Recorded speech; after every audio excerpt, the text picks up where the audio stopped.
글의 소리 TV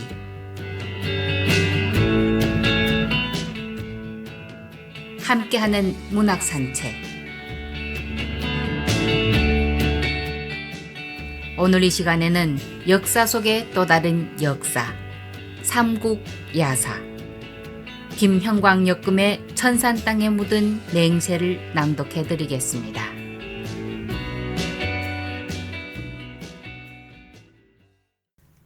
천산 땅에 묻은 맹세.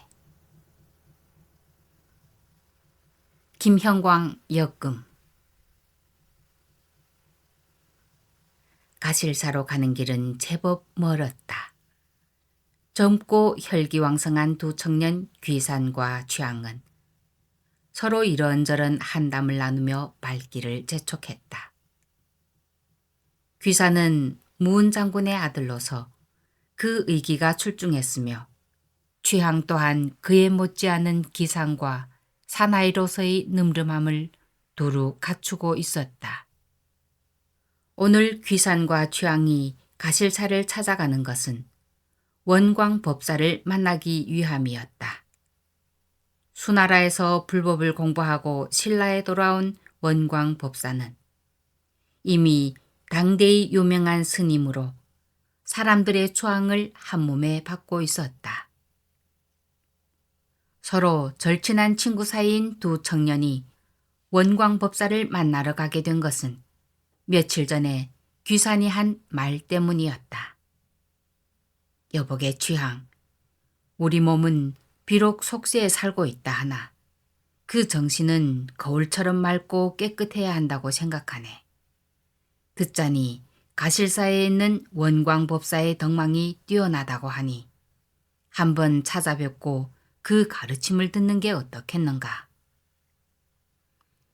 귀산의 말을 들은 취향은 그 말이 일리가 있다는 생각이 들어 나를 잡아 이렇게 길을 나서게 되었다.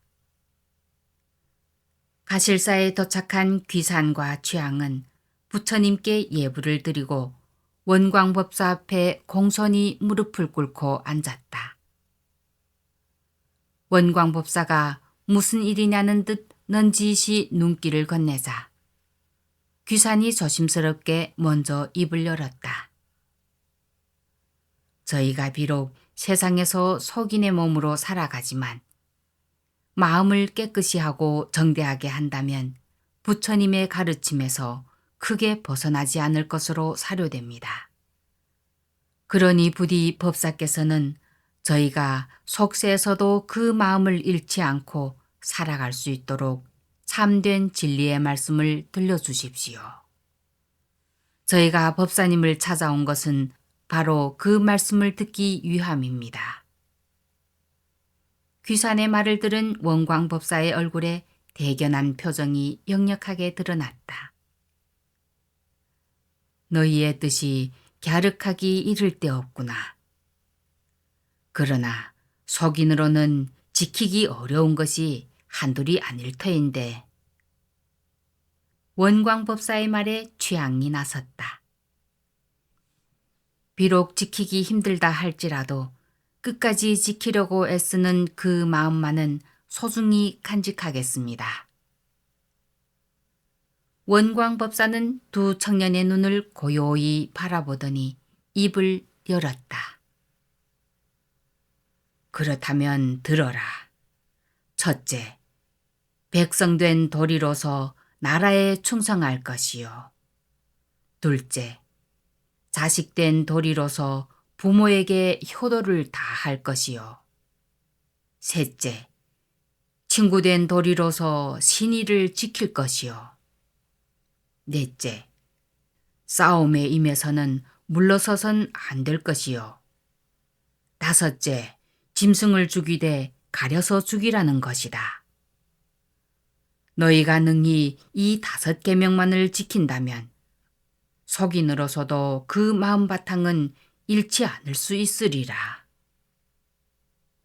원광법사의 말을 들은 귀산과 취향은 기쁜 마음으로 법사 앞에 큰 절을 올리고 가실사를 나섰다. 집으로 돌아오며 두 청년은 원광법사가 가르쳐준 5 계명을 죽을 때까지 지키기로 굳게 맹세했다. 그로부터 몇 년 후 진평왕 19년 가을, 백제군이 신라에 쳐들어왔다. 진평왕은 여러 장군들에게 군사를 주어 전지로 급파하였는데 그 가운데는 귀산의 아버지인 무은 장군도 있었다. 군사들 중에는 아버지를 따라 나선 귀산과 나라를 구하겠다는 일념으로 그 대열에 합류한 취향도 있었다. 신라군은 백제군을 맞아 말 그대로 죽기를 각오하고 싸웠다. 두 나라의 군사는 조금의 양보도 없이 치열한 접전을 벌였다. 시간이 점차 흐를수록 전쟁의 대세는 조금씩 신라군에게로 넘어오는 것 같았다. 기세가 밀려 후퇴하는 백제군의 뒤를 신라군은 때를 늦추지 않고 쫓았다. 그러나 그렇게 앞으로만 치달은 것이 문제였다. 신라군이 천산 땅에 도착하였을 때 미리 산속에 매복하고 있던 백제군의 기습 공격을 받게 되었다. 신라군의 대열은 일시에 흐트러지고 군사들은 갈피를 잡지 못해 이리저리 몰려다니게 경황이 없었다. 백제군은 사정없이 신라군의 목을 칼로 내리치고 창으로 찔렀다. 그런 와중에 귀산의 아버지인 무은 장군이 말에서 떨어지고 말았다. 백제군에 둘러싸인 무은 장군의 목숨은 바람 앞의 등불처럼 위태로웠다. 일촉즉발의 위기 상황이었다. 멀리서 이 광경을 목도한 귀산은 말을 돌려 아버지 무은 장군에게로 달려가며 큰 소리로 외쳤다. 나는 세속을 살아가며 마음을 깨끗이 하고 정대하게 하는 가르침을 받기를 나라에 충성하는 것이 첫째요 부모님께 효도하는 것이 둘째라고 들었다. 귀산의 말이 채 끝나기도 전에 힘찬 말발굽 소리와 함께 또 다른 목소리가 쩌렁쩌렁 울렸다. 친구와의 신의를 저버리지 않는 것이 그 셋째요. 싸움에 임해서는 절대 물러서지 않는 것이 넷째라고 배웠다. 귀산은 그 목소리가 친구 취향의 음성임을 알았다. 둘은 적지를 뚫고 들어가 무은 장군을 구하기 위해 사력을 다하였다. 그 모습을 본 신라군들은 크게 함성을 지르며 귀산과 취향의 뒤를 따랐다. 백제군들은 사기충천한 신라군의 기세에 눌려 다시 후퇴하기 시작했다. 귀산이 아버지 무은 장군을 무사히 자신의 말에 태워 아군 진영으로 보내고 취향과 함께 수많은 백제군들의 목을 베었을 때 싸움은 천천히 끝나가고 있었고 승리의 신은 신라군의 손을 들어주었다.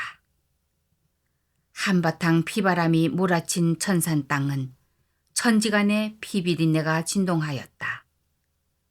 사방에는 널브러진 시체들과 부상을 입은 군사들로 발 디딜 틈이 없었고 그 광경은 참혹하기 이를 데 없었다. 그 가운데 신라의 두 청년은 드러누워 있었다. 아니, 쓰러져 있었다. 온몸에 칼을 맞고 창에 찔린 채 신음소리도 제대로 내지 못하고 그저 하늘만 바라보고 있었다. 귀산이 취향을 쳐다보며 한번 싱긋 웃기라도 했던가. 그러나 그렇게 생각하기에는 이미 둘은 숨이 끊어진 지 오래인 듯 했다. 다만 둘 다 입가에 희미한 미소를 머금고 있을 뿐이었다. 그 미소 때문이었을까? 둘의 얼굴 표정은 속세를 벗어나 해탈의 경지에 이른 듯 평온하고 행복해 보였으며 상처 투성이의 몸에서 흐른 붉은 선열은 마치 연꽃처럼 온몸을 감싸 안고 있는 듯 보였다.